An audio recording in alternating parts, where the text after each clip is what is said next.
And the studies are showing that the more diverse the organizations are, the better the outcomes in terms of finances, in terms of job satisfaction.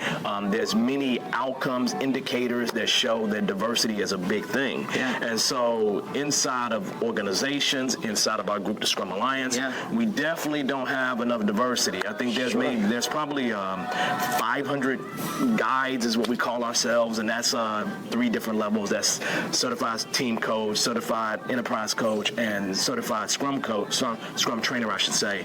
And it's probably about 500 of us, less than 500 of us.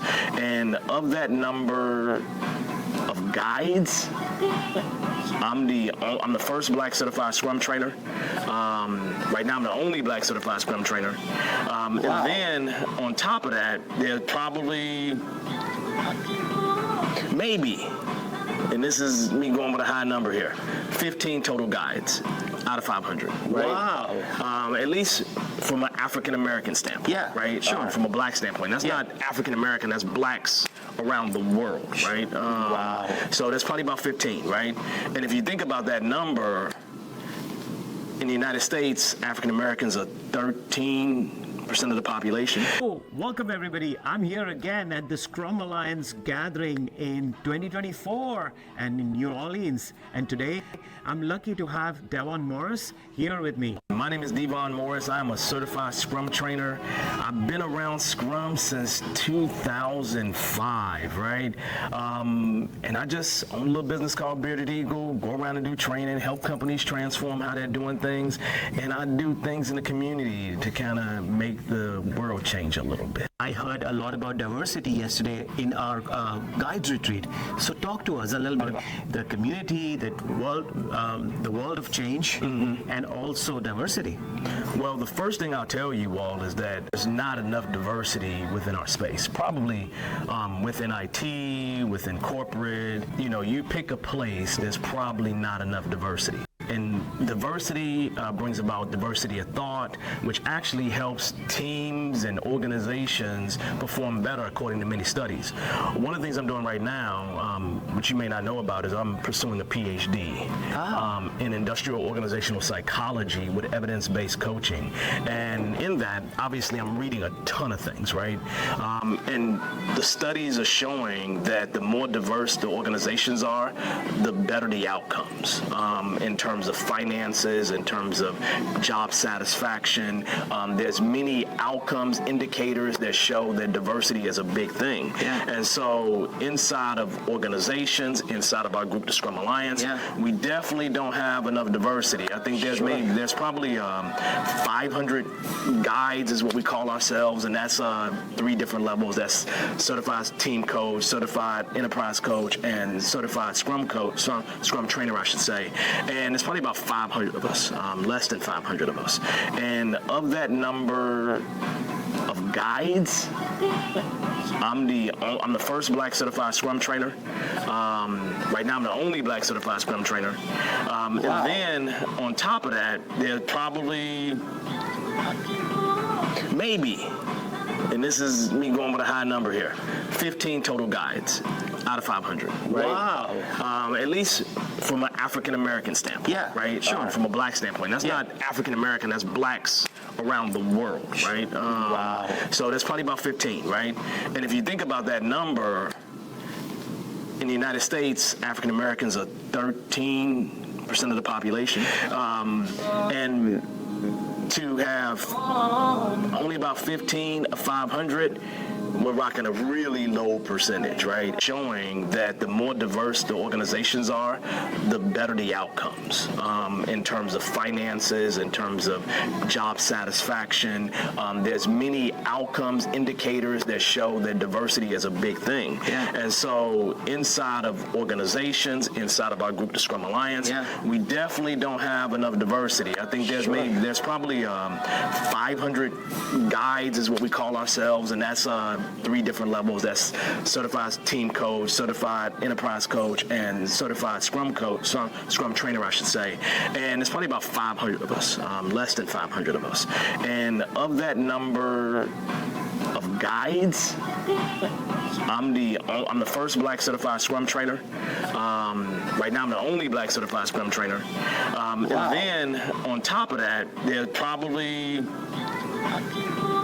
maybe, and this is me going with a high number here, 15 total guides out of 500. Right? Wow. At least from an African American standpoint. Yeah, right. sure. From a Black standpoint, that's not African American. That's Blacks around the world, right? Wow. So that's probably about 15, right? And if you think about that number, in the United States, African Americans are 13% of the population, and to have only about 15 of 500, we're rocking a really low percentage, right? And I'm not talking about just African Americans that's here in America. I'm talking about globally. That's what we have, and we need to put forth efforts in order to make it change. And the thing about it is that I just recently looked at a study about pay gap when it comes to women in particular. And what they found is that there was a couple of organizations that actually offered a lot of transparency of pay across the organization for everybody, right?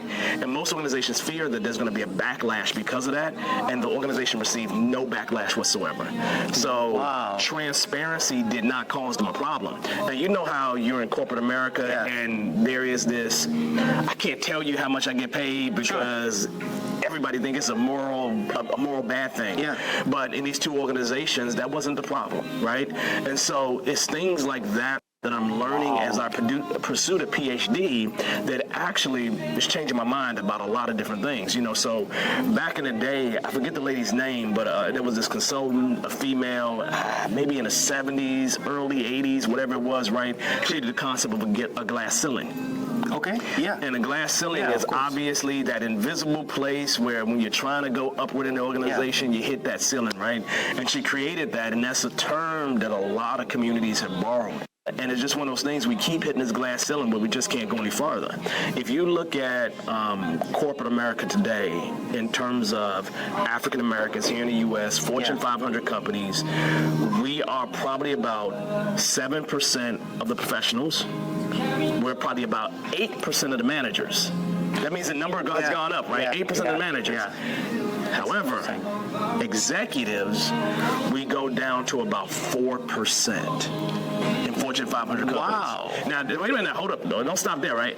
Because when it comes to Fortune 500 companies, last year there was 8 African American CEOs of the Fortune 500 companies. That's 1.6%. Problem. Because the numbers, well, first of all, the numbers aren't at 13%. It should reflect the population, right? And here's the deal. One of the things is that I have a lot of certifications for some strange reason, right?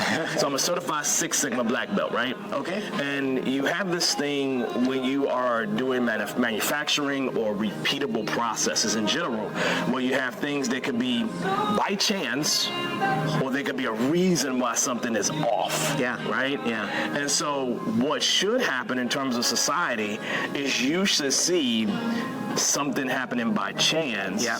And then if it's by chance, that means that we should see roughly 12 to 13% or an equal amount of population across it, right? I mean, if you look at women in general, you could never say that women are 50% of Fortune 500 companies. Like, that's just a no. Like, that's easily a no, right? And that is a significant difference. So, a lot of the problem is people want us to reflect what the dominant group is doing. Yeah.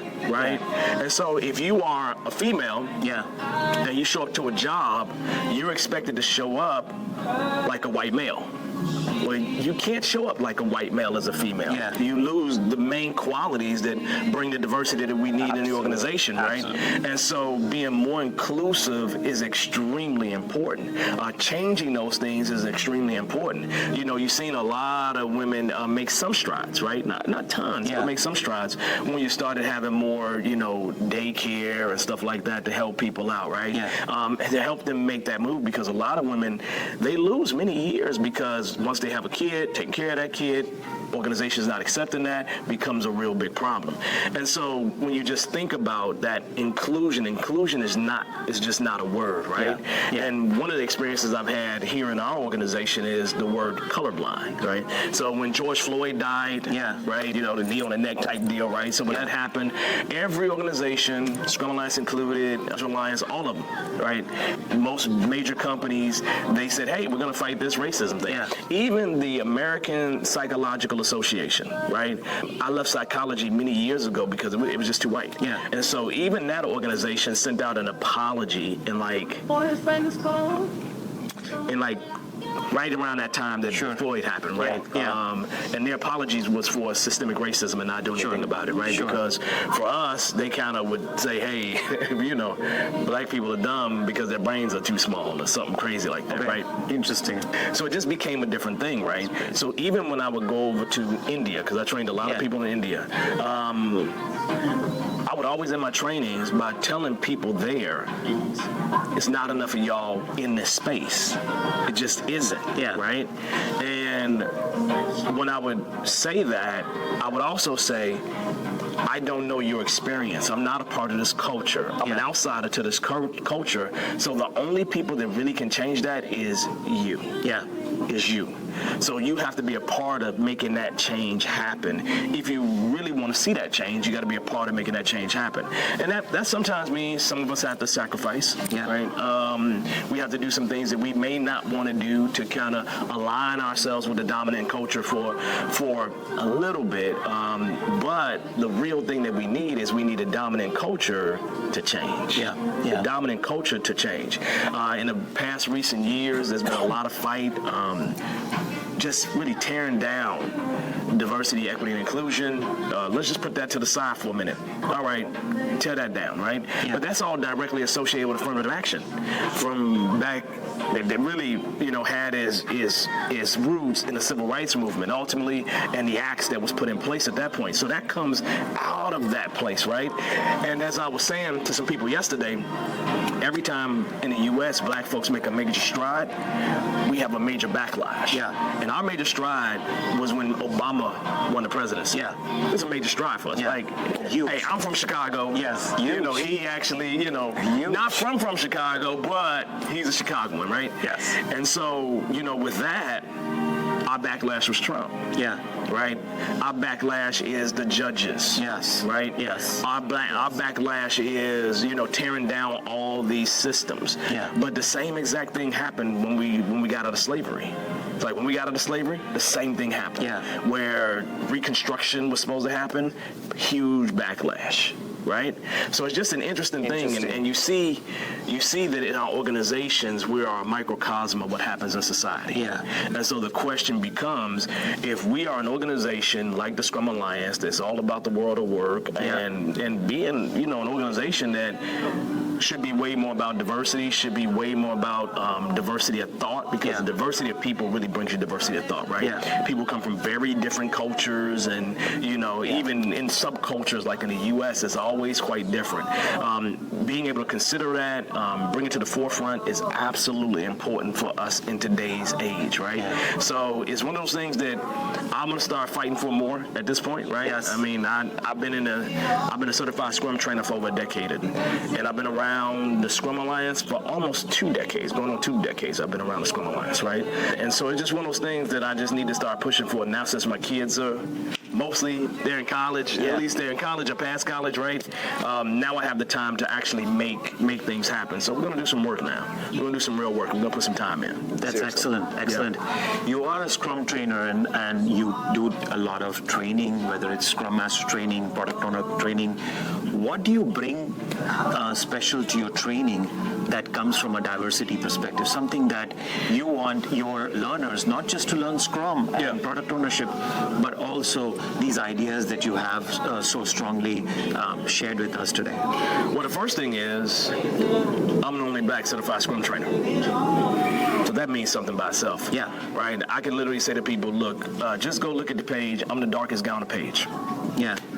But what I bring that's unique as a CST is my culture, right? I come from a culture of Baptist preachers. Sure. My great-great-grandfather, when he got out of slavery, he actually created a church. That's one of the first things, and it's a Baptist church, right?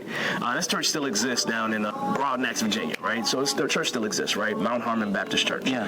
And what people would notice about me more than anything else, I first started training, people would call me the Scrum Preacher. Right? The Scrum Preacher.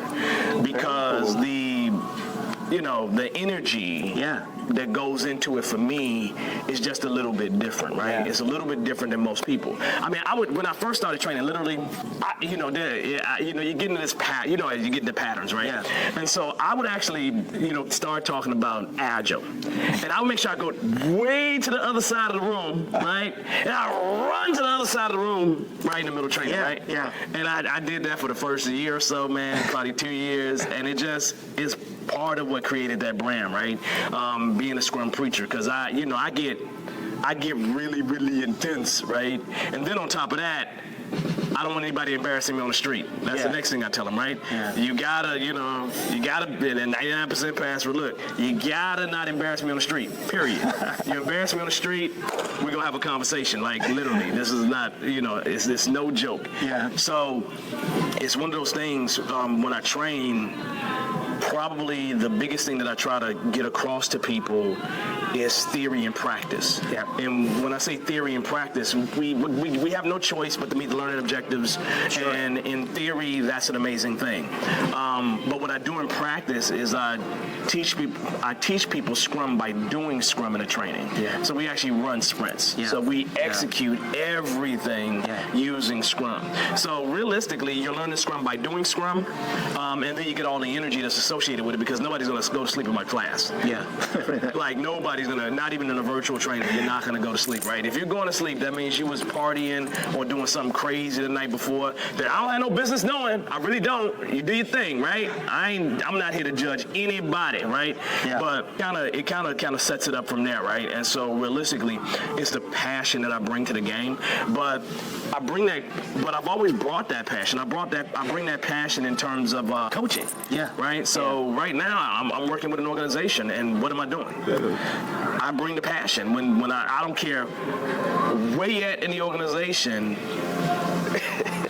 I remember somebody came to me and said, Devon, we love you because we came up with this idea of what we was going to do, and you just said, that's stupid. Yeah. And that's executives, right? That's just stupid, right? Yeah. That don't make no sense. You can do it. I have no problem with it, but you're going to have a lot of problems when you try to really, truly get this thing done. I said, that's stupid, man. And I say, I got a different way you can do it, and you let me know. And I just told them to go about doing things this way. And just an organization I'm working with right now, the same thing. Look, man, that makes no sense. I'm going to be real honest with you. I don't have any skin in the game on whether you succeed or not. I still get paid the same hourly rate every single hour, regardless. So whether you decide to do it or not, hey, man, it's on you, man. I ain't got nothing to do with that. But I will give you the best, most honest advice, because I don't have no fear you firing me. Yeah. So at the end of the day, if I don't have no fear you firing me, which means keep an emergency fund, I don't have no fear you firing me, then usually I'm connected to you achieving the outcome that you want to achieve, and me doing what I best can do to facilitate that outcome. And as long as I can do that, then I can go to sleep at night. Yeah. Yeah, a lot of what I think about doing is I want to be able to have this mind where I can go to sleep at night and not feel like I'm backing up to the door to get my check. You understand? Yeah. That's what I don't want to feel that way, right? Yeah. So one last thing, I heard so many good things about you're doing a PhD. You really you want to go change the world. I heard that, and also you bring that to your classes. I'd like you to think about also speaking, like at these conferences. So Munich is next, and maybe the Agile conference next time. Think about bringing all of these ideas to everybody else, not people who come to your classes, people who don't come to your classes, but they come to conferences like this. Here's the problem, right? I'm just being bluntly honest, right? Yeah. The problem is that when I go into spaces and I don't see people in the room like me, I'm less interested. I'm less interested, right? But don't you want to change everybody? It's not just I want to change. Like you want to change. I want to change everybody. Mindset of every person. But the problem is that most people, it's about lip service and no real change. You know, so there's laws on the books that say things should happen a certain way, right? A seminal study done many years ago where they put resumes in front of people who did interviews, right? And if you had a black name, you didn't get a call back, right? It's an old study, but it happened, right? And so since I'm in school for the PhD, I'm just getting back to coming to gatherings. So this is my first gathering since prior to the pandemic. So, you know, so that's the first thing. Okay. So I wasn't going to come in and speak at this one or at the Agile Alliance one, right? Sure. And so next year, I probably will. You should. And I do some things online with folks. But next year will be my timing. And plus, I'm also trying to get to dissertation. Yeah. And so, you know, one of the big things that happens, I mean, I'm spending 40 to 60 hours a week in school. 40 to 60. Wow, right? So that's full time. Then the job is full time, and then you know you got family, right? Yeah. And then not to mention the other thing is that I was making sure and looking out for my aunt. She just passed of cancer. I'm sorry. So yeah, no, it's all good. We did what we supposed. We did right by her, right? So at the end of the day, when you do right by your people, then you're kind of good, right? And so you know, getting through that and past that, it's all been everything's been slowed down, right? Yeah. You know, and then I didn't want to go to conferences either because you know I got a bunch of older people in my family. So the generation above me, you know, it's interesting, right? I went down to Virginia where I got a cousin. It's one of my cousins down the line. You know, and this dude is 92 years old. Been married 72 years. For real. He got on the side of the F-150, foot on the rail outside of the F-150. He's holding on, standing outside the truck while we're driving in the dirt to go see his cows. 92. That became my new health goal, right? So it's one of those things where it's people like that I didn't want to get sick. Yeah. You understand? So I didn't want to come to any conferences at all because I didn't want to kind of have that kind of stuff happen. Yeah. But now, okay, even they have said to me, show up because if I'm going to die, I'm just going to die. Let me die the way I want to die. But anyway, the point is I will be doing more stuff in this community. I will be jumping out there to make things happen in this community. So we'll be solid. We'll be good to go. So yeah, that's coming, right? That's coming. But the idea, as you told me earlier, to let people know about things. Yes. If you want to see me today, every Monday night, 8 p.m. Central, except for holidays, I do the Unfiltered show where we talk about Scrum, Agile, and it's live. It's just live. On YouTube? So, on YouTube. Okay. We do it live on YouTube. Fantastic. And what we do is we kind of talk about a topic, and then what we do is we open up for about 30 minutes of questions and back and forth with the community. And here's the deal. I primarily started doing that for Bearded Eagle alumni because once the pandemic happened, we probably trained. Our initial push was about 300 to 400 people. Wow, for free. Yeah. Right, in 2020. And then after that, we started doing some hardship things, which means we probably got that number up to 500, 600, 700 people that have come through, right? Yeah. You know, and a lot of them was black and natives, Latinos, Hispanics, those kind of people, right? So more diverse audience, right? Yeah. And it's helped them do great things, right? And so me being a CST, I was able to dial back things and help them, right? In some kind of way. Absolutely. Even today in virtual training, I keep it at a certain price, and then people have the easier barrier of entry, right? Yeah. When I took my class, it was $1,200, $1,400. Yeah. In downtown Chicago in 2005. And that was cheap compared to what it went up to. Yeah. And it was Ken Schwaber who I trained with, so his class was full, man. It was so full, it was ridiculous. Big round tables. You know, I was like, who the heck is this? but it turned out well, obviously. Excellent, man. So Excellent. yeah. Excellent. Well, thank you so much for your time today. I really appreciate all your great ideas. And I'm sure the audience would love to listen to you more and also join his Unfiltered show that is on YouTube Live. And we'll share the link with you. In our next set of interviews, we'll all interview more trainers, consultants, coaches, everybody who's here who has a new idea or a new book or has something new to speak about. So you'll hear from us again. Bye. Peace, everybody.